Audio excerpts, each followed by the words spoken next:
Hello and welcome. In today's recipe, I'll be showing you how to make authentic Mexican beans in a pot. And for those of you that want to learn how to make refried beans, which we've been getting asked a lot about our beans, go ahead and stick around to the end. Before we get started with our delicious beans, make sure to rinse them. Make sure to look through your bag that there's no rocks, no stones, and that's perfect for the Views Club Junior when you have to clean the beans. So go ahead and pour that into a bowl. Cover the beans in hot water. Allow your beans to set for 10 to 15 minutes. What this is going to do, it's going to give you the most tender, soft, juicy beans, and it's going to prevent all those gassy bears.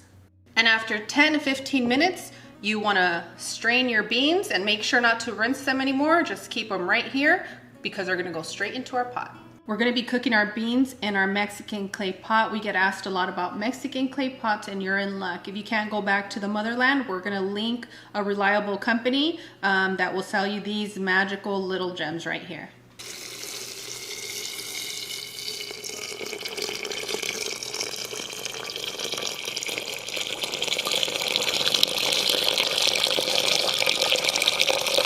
Add your salt and 1 whole onion. Set your burner on a medium-high heat and bring everything up to a boil. After you've brought it to a boil, you're going to place your lid and you're going to continue to cook on a low heat for 1.5 hours to 2 hours. At 1.5 hours, we're going to come and check our pot and see how our beans are doing. And if you never had the privilege to cook with any of your family members, like grandmother, mom, this smell is going to bring you those memories. And I'm glad you were talking to our friends, Cloud, because I want to share something that I do with you guys. I use some parchment paper. You can use foil as well. And I just place it here so that I have enough of my steam that stays in, because these pots do have the little holes right here and I lose a lot of water that way. So I just place it like that. And after 1.5 hours, our beans are ready. They're nice and soft. And when you soak them, you see how quickly they cook and they're really soft. Before we get started on our refried beans, let me show you how our family likes to enjoy whole beans when they're freshly made out of the pot. In this plate, I have tomato, onion, and cilantro, and I'm just gonna mix it right up. And next, we add our pico de gallo into our bowl of beans. And these are those dishes that the kids don't really want to eat, but they end up eating it because it's so good, and then especially because we're going to have a tortilla next to it. And they end up loving it. Yes, and for those of you that love queso fresco, your queso cotija, your favorite cheese, you're going to add some of that in your bowl. For those of you that like your spice, you can use your serrano, you can use an habanero and sprinkle it right on in, and you can even squeeze a little bit of lime if you'd like. Say, ah!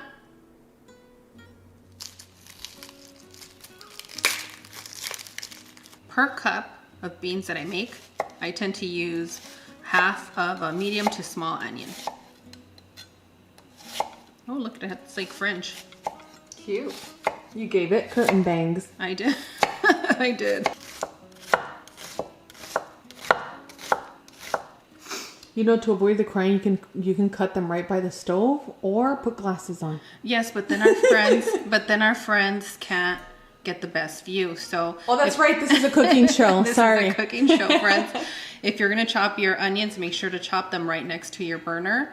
I don't mean on it, right next to where you keep your ladles, your spoons, and that's gonna avoid you guys crying, because apparently I thought I wasn't jealous, and there's a saying in Spanish that if you cry when you slice onions, it's because you're a very jealous person. Oh boy. And I don't know. I'll let you guys know in the future. To season your refried beans, you have choices, just like everybody else. So for us, we love onions and we love serrano. The best part is that you get to pick the spice level. So if you want to omit the spice, just keep it to the side. Authentic beans require lard. You can use your rendered pork fat with all the juicy drippings in there, or you can use your store-bought lard. Some of you like to use shortening, vegetable shortening. You can do that. But if you don't feel comfortable using one of these, you can use some oil, which I use often. But currently, our family is enjoying the authentic way lately. What's your opinion on garlic? I think it's great. If you like it, add it in here. Cool. And I know what's going to happen after we talk about lard and bacon grease and all that good stuff is that people are going to say that it's bad for you. There's a lot of things that are bad for you, but I think everything in moderation is great. And if you're having lard in your diet and you're consuming more fast foods and that type of meals, then yeah, probably stay away from the lard. But if you balance out more of whole foods, which Mexican food tends to be that way, authentic Mexican food, you guys should be doing great. But if you're combining Mexican Americanized food, then you guys do need to watch it with this. Yeah, I was going to say that we were raised to use every part of the animal, and that includes the fat. Yeah, and in our culture, we have our teas, we have our drinks, we have a balance of our food that helps eliminate this. I mean, you guys, it's right before your eyes. You see what I eat, and I'm not excessively overweight. I might be like about 5 pounds overweight, but I think I'm doing okay. Set your burner on a medium heat and add your desired amount of lard or oil that you're working with. Add your onions and your serrano to your pot and coat with the oil. Continue to cook for about 2.5 minutes until they're nice and soft. And make sure not to burn this part. If you burn the onions or anything at this moment, you're gonna have to start over. After about 2.5 minutes, when you see that your onions are nice and soft, you're gonna start adding your beans. I'm gonna use about a cup and a half of beans with our broth. I guess we're going with 2 cups, friends.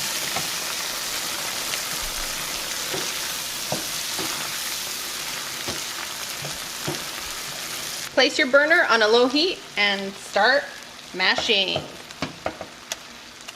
I know you're using a masher, but our family are no strangers to using a cup or a bottle or other devices. Or blender. Or a blender, that's right. I'd like to know what everyone else is using to mash their beans. Or if you've ever had to use something else until you got right with your money and got yourself a masher. And hey, sometimes you can be right with your money and still not have a masher. Right? Once you mash your beans, you want to check for salt content. And if you need a little bit more, go ahead and add your salt. And I'm using salt flakes. I'll link them in the description for you. And some of you might think that your beans are ready, that these are refried beans. They're not. Our family likes them just like this, but I'm going to show you how to make them refried. It means you fry them 2 times. So we're going to continue to cook our beans until they're not so wet, and then we're going to refry. After 4 minutes on a medium-low heat, you're going to hear the beans are drying up. They're speaking to you. They're speaking to you. I'll be quiet so you guys can hear. Hear that? And you can see just by me pulling them back with a spoon, you can see that they're dry. So this is not something you want to do on a pan like that doesn't work. Now what I mean, it doesn't work, that everything sticks to it. You don't want to do that because you end up having a burnt bean smell in your house and you're not going to be in a good mood. This will take you about, I want to say 4 to 5 minutes to get to the dryness that you need. And that's when you want to add your lard. Mm-hmm. This is the pivotal point in the transitioning of the beans for you to add the lard. Yes, it is. So go ahead and add your lard, and you're going to need a decent amount. If you want these babies to shine, you got to add a lot of lard.